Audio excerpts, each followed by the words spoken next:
Seriously, who do you hang out with? The radical left, the Marxists, the anarchists, the agitators, the looters, and people who, in many instances, have absolutely no clue what they are doing.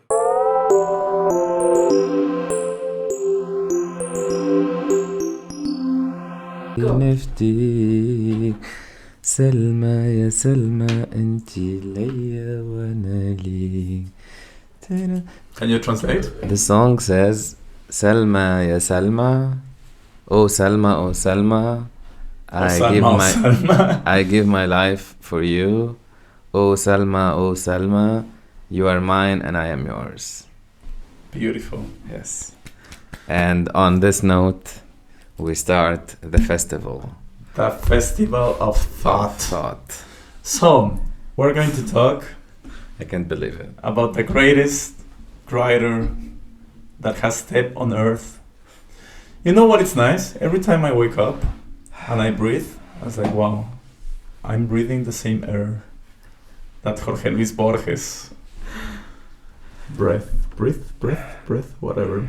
So, we're going to talk about a short story from Jorge Luis Borges, and Hussein, what the fuck, why this story? Like, of all stories you can choose, you chose Tlön, Uqbar, Orbis Tertius. Even the name is unpronounceable. Insane. Tlön. Why?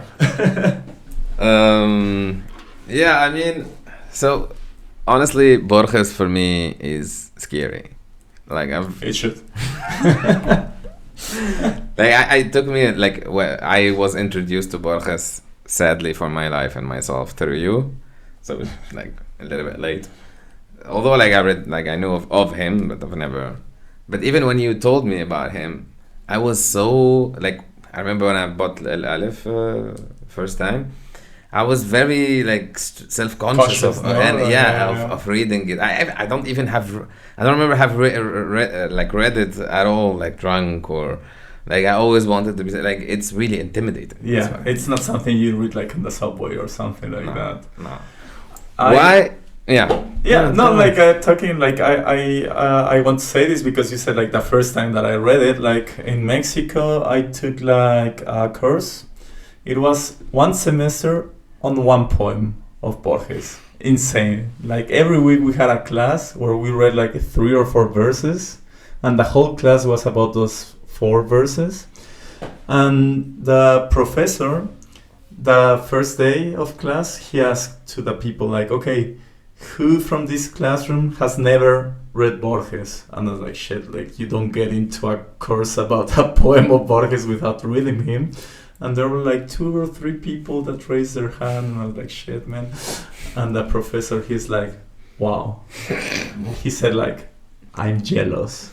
And he's like, I would love to read Borges for the first time again. It's like, yes, absolutely. But I think it's a pretty familiar feeling, like in the sense that like I remember, I literally remember the first time that I started reading it. I also remember that it's the type of feeling when you have something in your hands and you're reading it and you know that you're witnessing brilliance, like there is something big that's gonna happen. Absolutely. It's instinct. Like the first 3-4 sentences, you know. There's Ricardo Piglia. He's an Argentinian writer. He died not long ago, and in one of his conferences about Borges, he says like, we writers, we don't write what we want, we write what we can. And he says like, from all writers, maybe Borges was the one that came closer to write what he wanted, you know. And it's like this economy of language of Borges, because it's not complicated, like the language is not complicated, just like the layers of thoughts that he's putting, it's insane. I mean, I would even go further in the sense that I wouldn't even I would even have the balls to guess what Borges is or but I would think that writing in itself is not an intent for Borges. It's just a mean, like not a mean, like I think that if he didn't do writing, he would have done any other thing easily and be as brilliant and as insane as he is, because you could directly decipher from his writing all that insane capability of imagination, of pure extrapolation, like just making up things that you've never seen. Like it's not, you're not relating obviously facts of life. You are in something, but there is a lot of not even surrealism. It's just Magic, no? Multitudes of universes. He's that type of writer that is able to create a universe in his oeuvre, and he does it very frequently. Absolutely. And if you have never read Borges, like he never wrote even like a novel. He said like a novel is too many pages. You're like wasting your time. He's somebody that needs 3 or 4 pages. Like his short stories, there's no short story of more than 6 pages probably. This one is the longest actually. It's one of the longest. Yeah. I think it's like 8 pages, something like that. Yeah. He's so concise, but at the same time, with one of his pages, you have like enough to go to sleep and think about it and wake up and to not understanding where. And I think this is really Borges, where reality ends and fiction starts. You know, like you don't know exactly where the line is drawn. Yeah, you know, you reminded me of something because you said dreams and life or reality. Borges is a big fan of Schopenhauer. Yeah. And before reading Borges, I didn't know that information. But when I read Borges, there is a lot of this like imaginary, or sometimes like when you read, for example, the first short story from the Aleph, the Immortal. Yeah.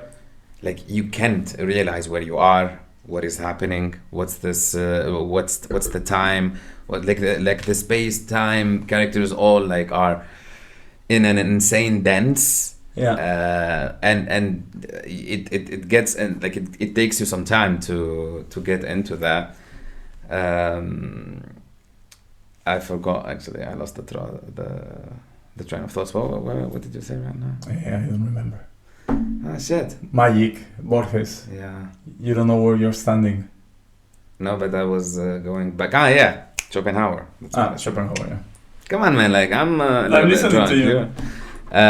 So when I read Borges, I already like felt Schopenhauer, because Schopenhauer is the one that connoted like that.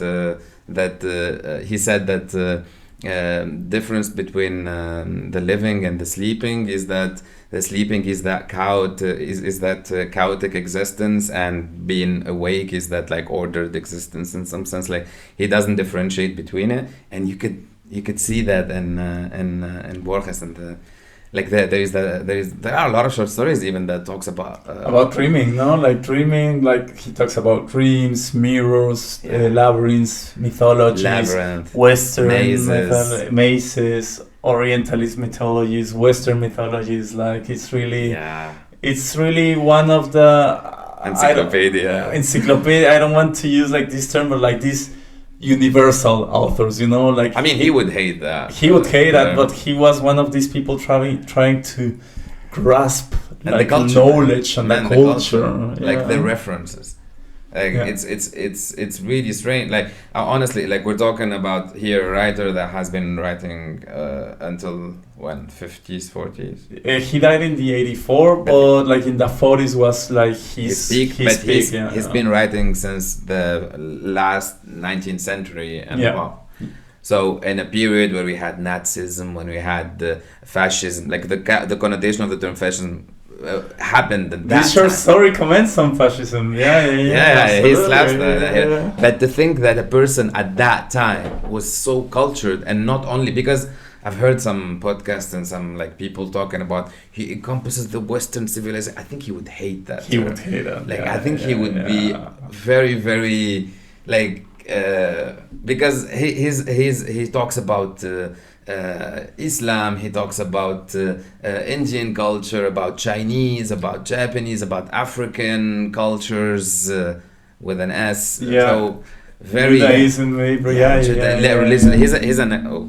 He's an agnostic, but he had tremendous, I think, respect for religions and traditions. And it's difficult with Borges because it seems like too serious when he wasn't, and he's also like joking a lot, like, and it's this humor. I heard once that it said like Jorge Luis Borges, he has humor. The problem is that he's the only one that understands the jokes, and sometimes like He literally making says jokes it, with and himself, you know. He literally says it's in the short story.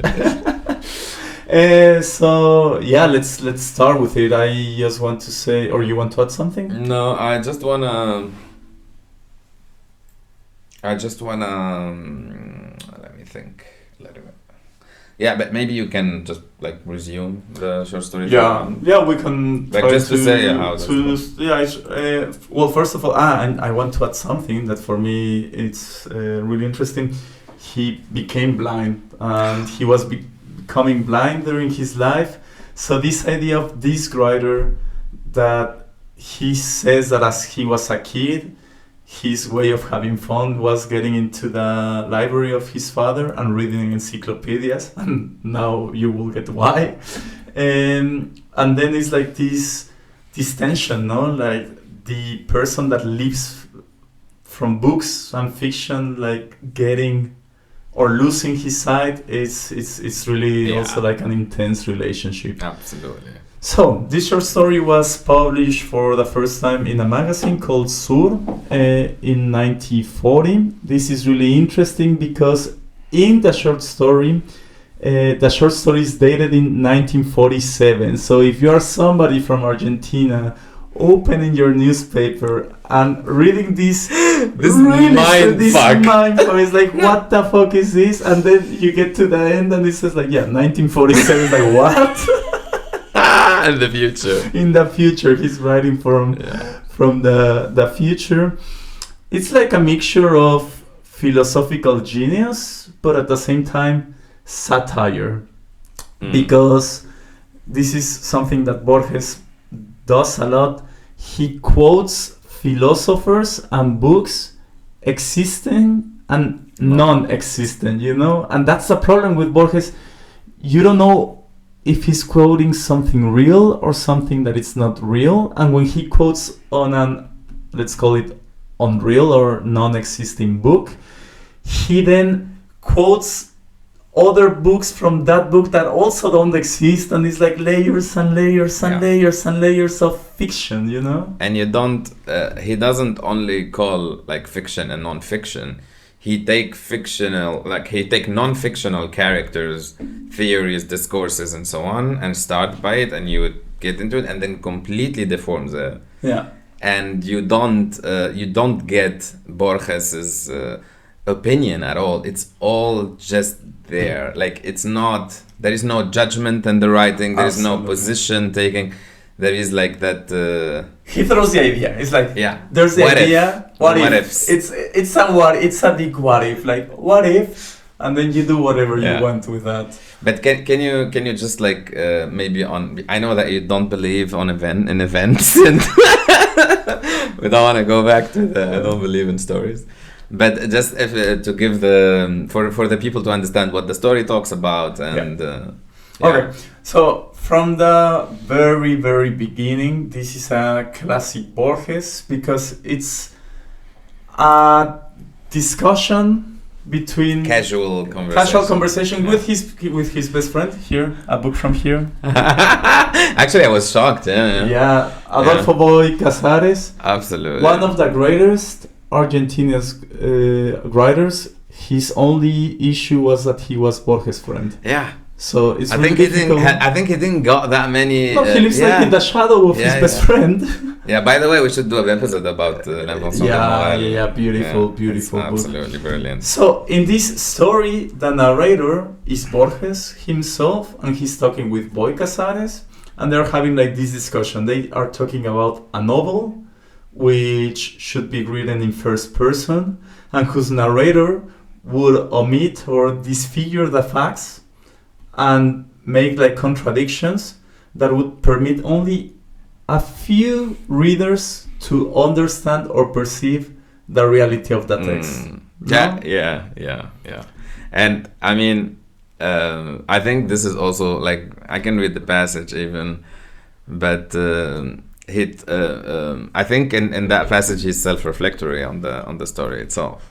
Yeah, absolutely. Like he's being sarcastic, because he's making a story full of contradictions that nobody I have read this story since I was like 20. For this podcast, I read it in Spanish, in English. It's like, I don't know what is going on, dude. Yeah. You want to read the passage? But I mean, I can read just I wanted to read the passage because I mean, as you said, it's a story. It's a casual conversation about literature in general, and then there was this mirror, and I mean, mirrors is a general topic for Borges, I would say. It's one of the things that I mean, mirrors, libraries. What is it like? Échelle, stairs, like all those things that you could that you would think of that making them infinite would be very weird and very crazy. He has that fascination about them. For loops and infinites. And so his friend Casares, as you said, Casares, sorry.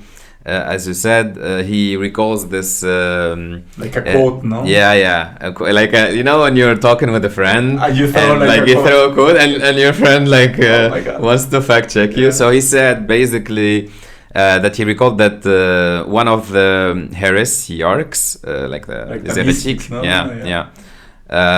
but you can even there is a negative connotation, like it could be heretic, maybe. I don't know. Of Uqbar, so had declared that mirrors and copulation are abominable because they increase the number of men. And what a line, though! That's already funny. That's already funny. Yeah. So, but what a line, though! It's a very good one. So Borges is impressed by this line, and he asks his friend Boy Casares, like, "Wow, where did you read it?" And he's like, in an encyclopedia about Uqbar. What's Uqbar? Like, it's like a region in Middle East. And it's like, okay. And it gets like, and Borges, he's like, really? He's a little bit confused. He's not 100% believing. But the thing is that in the where they are staying, in the house where there was this encyclopedia. So they take it and they start looking for it, and there's no entrance at all. And they search Uqbar, Akbar, Ekbar. They're trying. It's not working. At the end, they don't find it, and Boy Casares goes home really embarrassed, and Borges. And Borges even says he was this guy he was discomfortable, not comfortable with that. And Borges is maybe he's a modest man, and he didn't want to say I said it. So some days later, Boy Casares calls Borges and he tells him I found the entry, it's on my encyclopedia and on my copy of the encyclopedia. So they go to both encyclopedias. If you are Centennial or Gen Z, encyclopedias like the Wikipedia, big books, it's Wikipedia. It's a little bit better than Wikipedia. Yeah. I don't like Wikipedia because they blocked my IP. Because you are blocked. Anyway.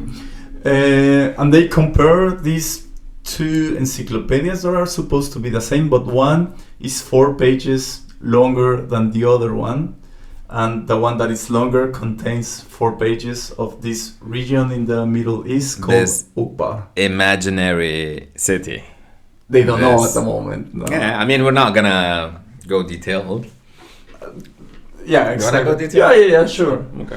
They start reading about this region Uqbar, and they start looking in maps, in cartographies, but they find nothing about it. And then later in the book, they go to somebody that is referring a book from the 17th century that talks about this region Uqbar, a German historian or something. Historian. And apparently in this region called Uqbar, there was this mythology or metaphysics that comprises not Uqbar but an imaginary world that it's Tlön, you know? And actually there were 2 even. There were 2 mentioned, but one is not at all discussed afterwards. So Tlön, but these. So all the literature or the metaphysical borrowings of Uqbar as a city or a country, whatever, was coming from this other universe that is Tlön. Exactly. Yeah. and then it finishes like the first part. Yeah, like exactly. It's divided, That was like a hard, finishes, yeah. you know? But I mean, you get already this weird thing that is happening, but it stops with Uqbar. Yeah. But then picks up just after in a very rush moment. And they found like an encyclopedia. No, with the description of this engineer, this Ash, this friend of Borges's dad. Yeah, exactly. Yeah, Ash. Forgot his name. We're so. But he receives like this book. Yeah. Like exactly. They talk about like a friend of Herbert Borges, Ash. Herbert Ash. Yeah. And then he dies in Brazil. He's that. Also the funny thing about this character is that when he's describing it as this typical English, like he talks about his beard that was squared. He talks about how he's like changing from like he's changing mathematics from numeral to by decimal. Systems, like he's this very geometrical, very like structural Anglo-Saxon, analytical. So you think like analytical philosophy in general, which is something that is in opposition to what is gonna come afterwards in the story. But he's weird, and he says even that he was friends with he was close friends with his dad, but he puts in parentheses English friendship. Friends, in the sense like in which there's no intimacy, and it's like they just shared silence. It's like, oh my god, it's really funny. And so this guy, as you said, dies. He dies, and when he dies, they discover that there was a package that he received that he never opened, and they open it, and it's the Encyclopedia of Tlön. So this guy Borges goes from having this or reading this entry about an unknown country Region, or an imaginary or a fiction figment of a country to having the encyclopedia of the whole universe. Exactly. And it's one of the 11 volumes, and it's just one of the volumes, and it's the Encyclopedia of Tlön. So before we say like, okay, what happens next, let's talk about Tlön's nature, what it's described like in this encyclopedia. So for me, Borges is like throwing what if there was another world, another region in the world where metaphysics, physics, arithmetic, numbers, language itself could be different, you know? So honestly, I wanna maybe like throw some comments here. It's always blasphemous. I don't know, should we like tell the whole story and then comment, or I think we should comment. We should comment on Tlön's nature, and when we finish with Tlön's nature, then we explain what comes later after that. I mean, like, it's blasphemous to claim that like you understand Borges or you get a little bit what it is, because I mean, who the fuck because the amount of like it's a person that is not well read is not enough for him. It's like you're in presence of an OCD probably person, like a compulsive learner in some sense, someone that encompasses a lot of mythologies, a lot of history, a lot of sociology, a lot of psychoanalysis, etc. But what I find impressive about him is the fact that he did not shy from creating a universe that is not bound by human consciousness or human system of or reason even or reasoning, you know? Exactly, or logics, because most times when you want to create something radically different from what you have, or like a parallel what if in the sense like, what if our universe was created but with different parameters, what would be the difference? That's very difficult, because whether we like it or not, we have always these eyes or these we see through the lenses of our own basic reality, and to break out from that or to be able to decipher that without getting into the easy path of how we think. For example,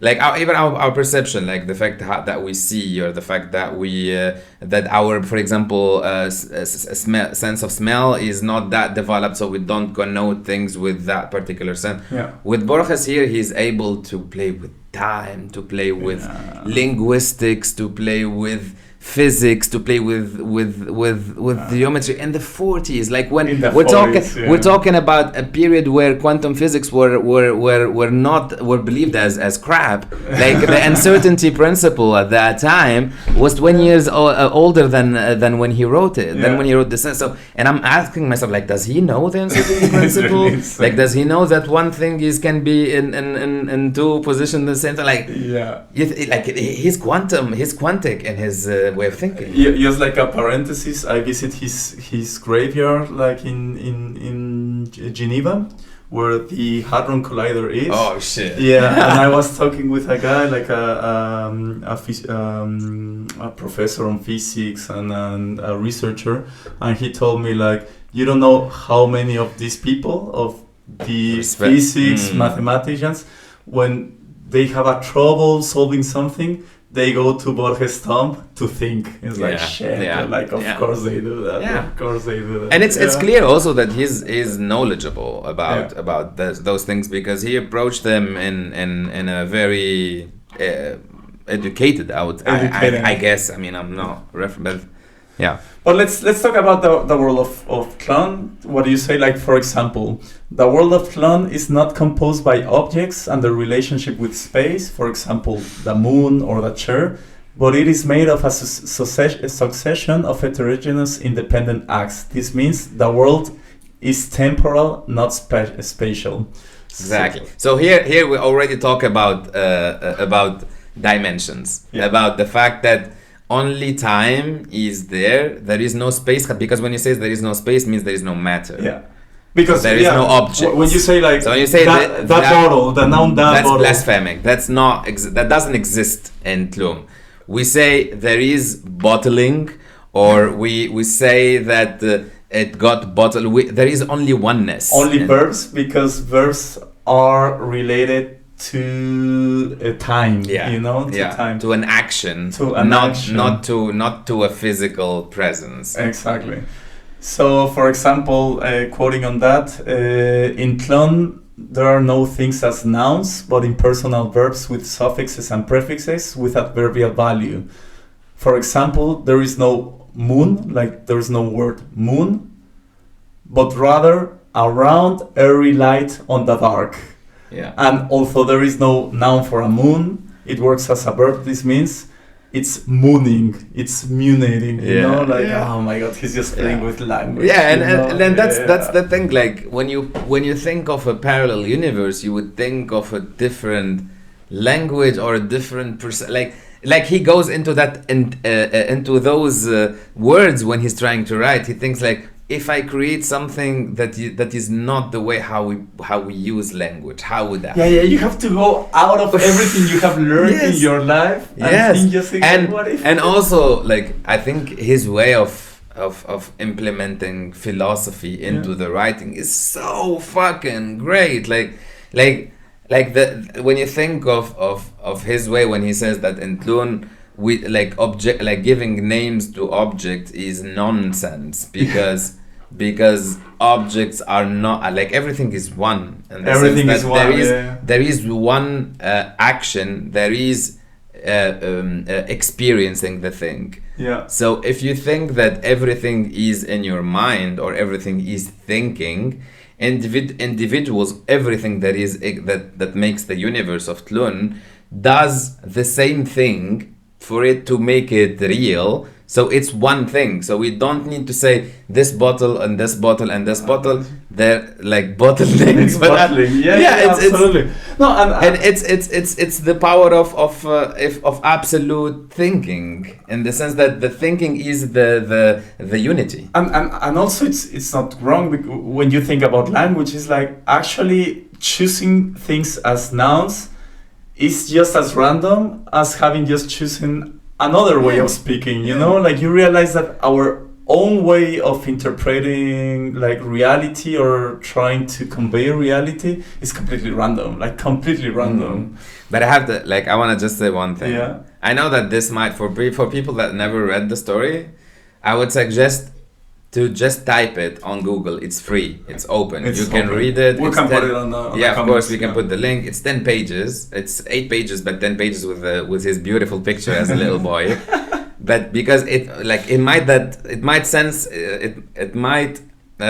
sound like what we're saying is fucking bullshit or nonsense, but it is, and it's great literature. Like, it's read great it. literature. And for example, when he talks about how fiction works, and he says that every book contains both the thesis and the antithesis, and that the the pros book is and cons of every doctrine, and that the book is incomplete if you only show one side. Like, you have every book has a counter book. You know, like, it's beautiful because it's this idea of unity. You know, you can't write Oneness. about something if you don't write about the opposite of that thing. Yeah. It's and everything, amazing, it's in the sense that everything is and isn't.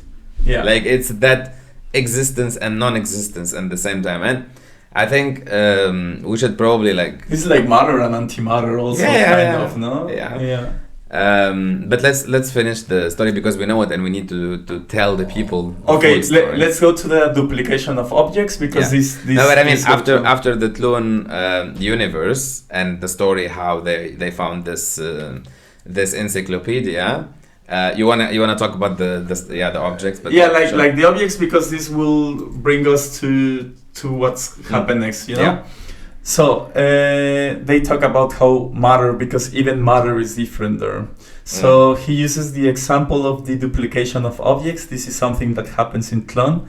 So if two persons are looking for one pencil and one person finds that pencil but says nothing, after some time, the second person will keep searching and will also find a pencil. And then this means there will be a duplicate from the same pencil. And this is kind of this... What does he call it? The duplication of objects. No, he has like a specific term for it. But whatever. Like the horn, like these objects, these objects have like a name. A name. Because they're not exactly the same. Because in Borges's word, you can't have something exactly the same. So they are a little bit more elongated, or like exactly. But it's kind of and it's taking like idealist philosophy that postulates that nothing exists if you can't perceive it, and he's putting it like into the extreme, you know, and by doing this, eventually the world will be full of these duplicated objects, and this is kind of important for what comes next, no? Yeah. So, I mean, do you want to talk about idealism now or after we finish? After we finish, no? So, the turning point, I think this is where you want to come, is that they found out that, of course, as they thought, Tlön isn't real. They realized that Tlön is a product from a secret society. But yeah, exactly. Or you want to add something? No. And it's not that just one person decided to invent one world. Exactly. Because they realized it's so complex. I mean, because we're talking here about an encyclopedia that talks about algebra, about linguistics, about geography, about history. So imagine about metaphysics, about religion, about like culture. So imagine that daunting exercise of creating something completely fictional and at the same time completely radically different from your own reality. So you can't do it as one person. So like you have to have like sect, a sect, like it's a society of mathematicians, physicians, naturalists that since the 16th century have been trying to invent this new world and put this new world into reality. And I think this is like the takeaway of the whole book. It's possible to push fiction so much into reality that it becomes real. I mean, it's like at the end, he literally says, like in the sense that he shows this image at the end where there was the objects. Hey, do you wanna? Tell it. Like I think it was like some guy who was found. Ooh, Salma is gonna kill you. Salma is going to kill me. Sorry. She's napping. I think it was like some person who was alcoholic or like drunk or something like that, and they found on him like this very weird thing that they used in Tlön, basically like a metal, yeah, like it's super dense. Exactly, with a material that is extremely heavy that doesn't exist in this universe. So basically, the Borges, I think, is saying that these like that Tlön is starting to appear like in the universe, like resurfing, yeah, in the world. And at the same time, he's also saying that I think in a part of the short story, he says that there has been years, 100 years or something like that since Tlön. I don't know. It's like since the 17th century, yeah, exactly. that we have and that reality is still there. Like there is still not that. Yeah, and if we go back to the duplication of objects in Tlön, that they say like if you think about an object, it will eventually appear. What is happening is like as these societies pushing the fiction of Tlön into the world and more people read about it and think about it, they start recreating the same objects that were described on the encyclopedia, and the real world of Tlön starts surfacing into the reality, and the narrator says eventually everything will be Tlön. Yeah, everything will be Tlön, everything is. So I have a little citation that I wanted to read for you. Yes. It's not from Borges, but tell me if this works or if it talks to you. Mm-hmm. What then is truth? A mobile army of metaphors, metonyms, and anthropomorphism.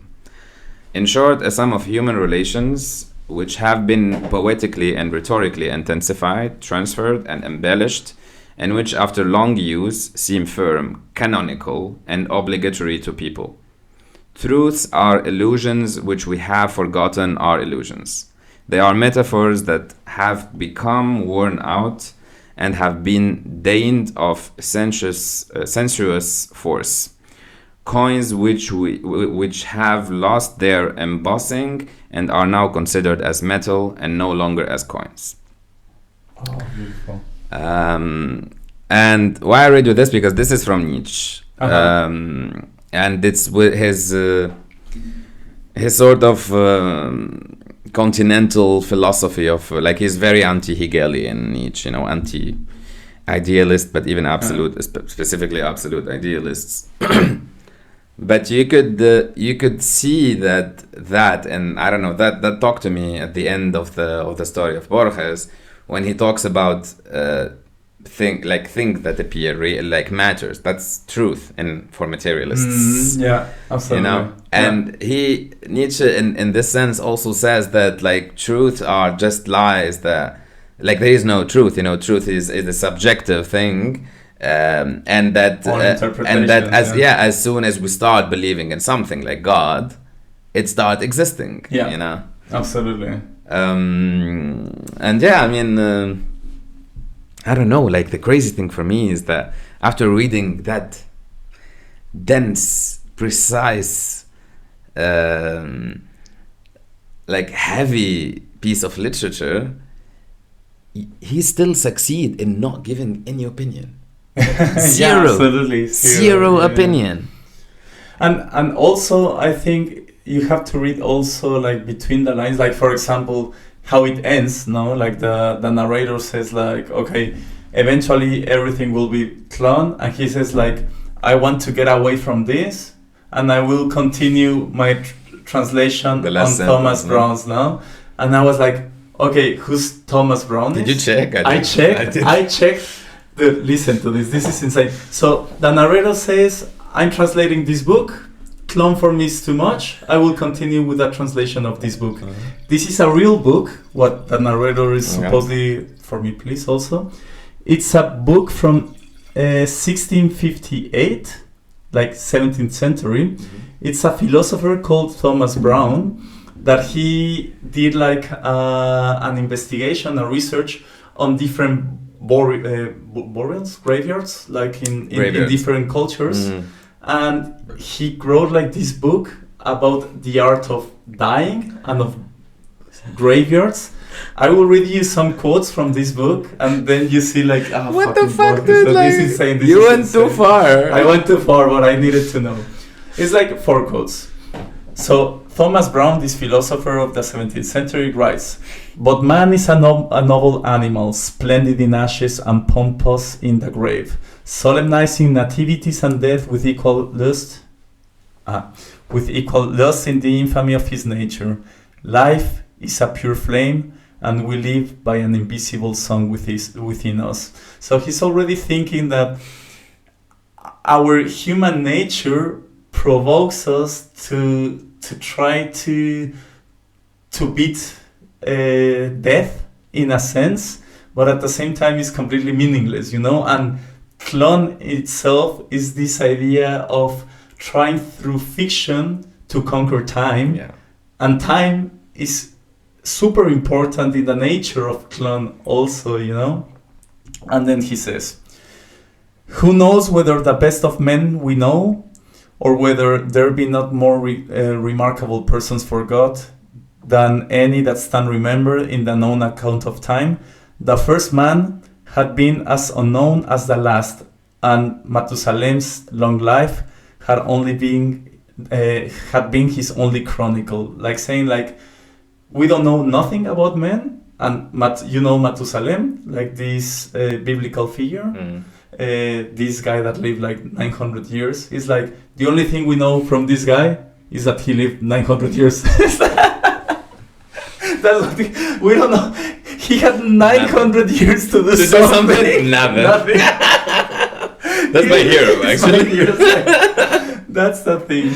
As jobless, uneducated people, absolutely. We love that. It's insane. Like the whole thing. And the last thing, let's see. He says like, "To be nameless in worthy deeds exceeds an infamous history. The Canaanite woman lives more happily without a name than Herodes with one, and who had not rather have been the good death than Pilate, Pilatus, you know." It's just like metaphors of death, blah blah blah. It's like it's so I mean, Borges in the last sentence of his, or last couple sentences of the text, he just threw that shit there for you to somebody to pick it up, like somebody to pick it up and to relate it with what he's saying. So what do you think of? And as I said, like, I still don't think that anyone understands Borges's jargon in general or the intent, but we're just guessing. But in terms of this, because I mean he clearly took idealism, but not only idealism. But let's talk about took idealism in the sense that this power of making of thinking, like this absolute power of being able to generate things from thoughts. Yeah. And that everything is thoughts. Absolutely. Everything is thoughts in the sense that if I don't think of you, I am the conscious being. You don't exist. Like very, very modern style, very modern thinking. But like that, as you said, that when I don't see something, it doesn't exist. What do you think of that thesis, in the sense that being able to create, you know, like the connotation with the story, like just being able to create? I think it was like, first of all, an interesting matter, because in one sense it's really modern if we think about postmodernism, and we're experiencing already a world in which it's impossible to separate what comes from thoughts and from fiction and from real life, like fake news, no? Like for example, but that's the thing. Yeah. That's the thing, you know, like we're experiencing like a world that is practically described. There will be a moment in which information will be so much that we won't be able to say what is truth and what it's not, and we're like living in that space right now.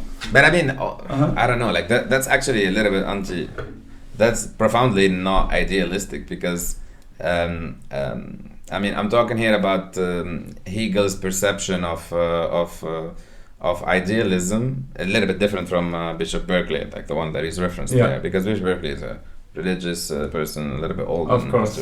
He thinks that Berkeley thinks that there is like another entity, God. I mean that's how he acknowledges the idea Exactly. of God. He's like, if we can think about God, it doesn't must be because it exists. It must exist because we think about it. Yeah, it's a loophole. But Hegel is not like that. Like he's not. He thinks of ethics differently.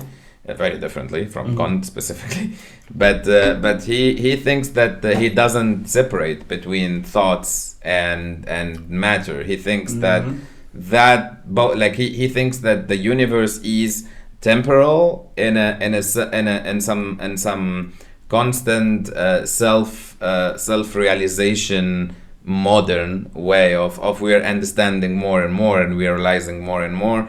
And everything that we are realizing it, we are bringing it to life. Yeah, you know, like that's our power of generation and of creation, and that's why our good friend here,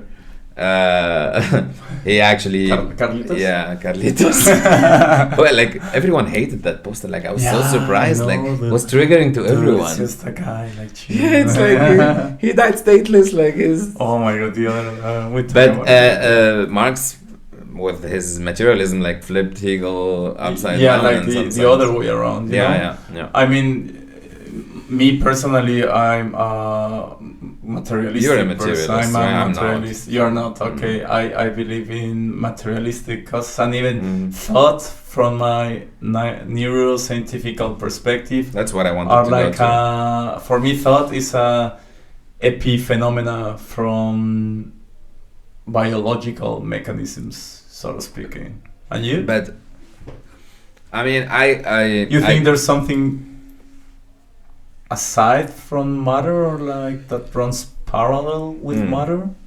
I mean, what we define. So because I mean, there is always this confusion between materialist and matter. Like people think that the materialists, they think of matter as objects, but we can even. It's better to recognize energy rather than matter, because I mean, you can make a lot of things. You can encompass a lot more with energy, with the concept of energy rather than matter. Yeah. For materialists.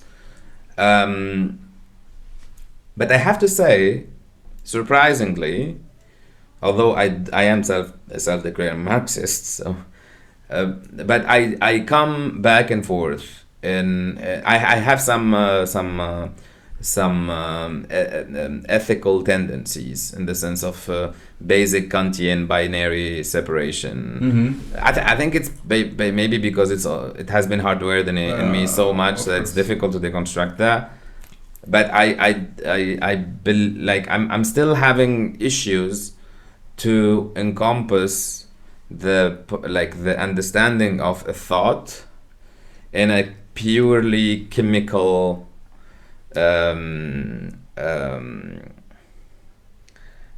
because I mean, yeah, in a purely chemical biological terms. Explanation on terms. Okay, I understand. And I don't know, like we are also. But what else? Which one would be your counter argument? Like not counter argument, but okay, if it's not that, then what it is? If it's not that, then what it is? Yeah, that's the thing. That's why I'm telling you that I come back and forth, in the sense that I believe that I can give a connotation, because there are different philosophers that gave it different terms, Spinoza or Kant or Ibn Sina or Al-Ghazali or whatever thinkers. I don't want to only mention Westerns. That's why I started mentioning the others, or even Ibn Khaldun in itself. Like separating, like that classic binarity of separating the matter, and you can put in there on that little basket all the sciences or the observable universe or the deterministic but not that deterministic universe, and the ethical aesthetic side of the thinking and of the thought. But I don't have a response. I don't have a response, and I don't think anyone has a response because we are very still. Because this is directly projected to the concept of consciousness, and I know this is a topic that you're very fond of. Yeah. But as long as we are not able to put some foundation onto what is and what isn't, consciousness. I mean, that's why we still have philosophy. That's why for me, what's his name? The guy who died, who ended up being a pervert also, apparently. Foucault? No, that's a real pervert, not supposedly. Though. Which one? The physicist, the English Stephen Hawking. Stephen Hawking. Uh-huh. When he said, like, the famous Stephen Hawking thing, start of the book when he said we don't need philosophy. But that comes from ignorance. You can be Stephen Hawking and be but you can be ignorant. stupid. Actually, that's for me a very important point. And Aaron, do you like Neil deGrasse saying like political comments like, no, dude, just because you look at stars that makes you like no genius to talk about everything. And this is something that we as humans have to agree upon. We have to really get to the point that saying that if you're successful in one field, that doesn't make you. It doesn't give you the fucking legitimacy to have opinions on everything. If you are sick, because this is not a podcast where we have opinions on everything. I mean, I don't have the balls to say that my opinions are true. That's true. Or my opinions are right. I just want to give an opinion. And that's the beauty of it. But if you're sick and you're going to a fucking surgery like what you're doing tomorrow, I guess. And 2 days. In 2 days. Yeah. And you're drinking. Fuck you, man. You don't fucking ask Elon Musk because he's a brilliant salesman he's brilliant so he can do the surgery for you, you know? Like, it doesn't work like that. So billionaires or very smart, whatever it is, whatever the thing that you... By the way, billionaires is not a successful thing. Like, if you're a billionaire, it means that you're exploiting people. So your skill is to be able to exploit people. And probably it wasn't your skill, you just got the money from your family. Most probably, yeah. So it doesn't. You're not expert on everything, you know, and no one is, and that's why we have to discuss the next time the philosopher, your friend. No, whatever. Many next time. Well, I just want. I don't know if this is closing, but to put, for example, about like this idea that I like it a lot, like fiction getting into reality, no? Because I remember when I was 16, I asked like my friend, like, hey, do you believe that books or fiction can change reality? And he's like, yeah, have you read the Bible? You know, like, that's hilarious, dude. Like, obviously, they can like look at the Bible. But dude, you've been weird since you were 16. I've been weird. Oh, since sad. I think it started when I was 16. Oh my god, you didn't. But there's something. You didn't super assimilate funny. well with the society. Never, man. You didn't kill your creative genius. I was not creating. I was just like bullshitting. No, like misfit. Like I was misfit. Just misfit. I was just a misfit. You remember Pierre Menard? Oof. Okay. Oof. Listen. So to this. you have to know that when I read that short story, because I never read Social Pressure. Yeah, I've never read Cervantes. I thought that it was true at the beginning. I was like googling it, and I was like, why I don't know this French guy. Now listen to this. You're going to love this. In the National Library of Buenos Aires. We get some background. It's just like it's a short story from Borges called Pierre Menard, the author of Don Quixote, and it's like this French guy that his idea or his mission is to write Don Quixote. He's to rewrite Don Quixote, but with the same words, but it has to be completely different. From zero. Yeah, and from zero, like not rewrite it, write it. Create it. Sit down. And from nothing, write Don Quixote. It's insane. It's like bananas. It's like an insane short story. Anyway, in the National Library of Buenos Aires, Pierre Menard was listed as a So they made my mistake. Yes, This is. I respect that. Yeah. I think he would be fucking masturbating on that if he would sees be like, it. so, like it's like his fiction getting into reality, like hard, like really Yes. hard. Like it's like if you open like Wikipedia and like Tlön comes out. Like, oh my god, we should do like the entrance of Tlön. Yeah, unfortunately, Wikipedia blocked my IP. I tried to do it a couple times to do fictional shit. Oh my god. Didn't work out. Yeah, I think I don't know. Do you have some other stuff to like? What to say? What to say? Like, to be honest, it's just read a short story. Yeah, I think like if one person that somehow guessed our video and discovers Borges from this, I would be the happiest then person the ever. podcast is worth it. Yeah, like, seriously. yeah, Someone is absolutely. like, okay, I'm going to read the shit. Yeah, It's beauty. and it's 8 pages, like 8 pages that can fuck with your mind somehow. Yeah, read Borges. Like now, like for me, Borges was like there's before and after in my life. Like I remember the first class I had like of literature, and they shows like Borges. Like what the fuck I am reading? Extremely strange, I have to say. But yeah, the wine is over. I think so, and that's thus go this episode. Okay. I think we can wake up our beautiful producer. Salmita, can you pause the video? She's sleeping. We will have to do it. Salmita. سلمى يا سلامة رحنا وجينا I will بالسلام pause it.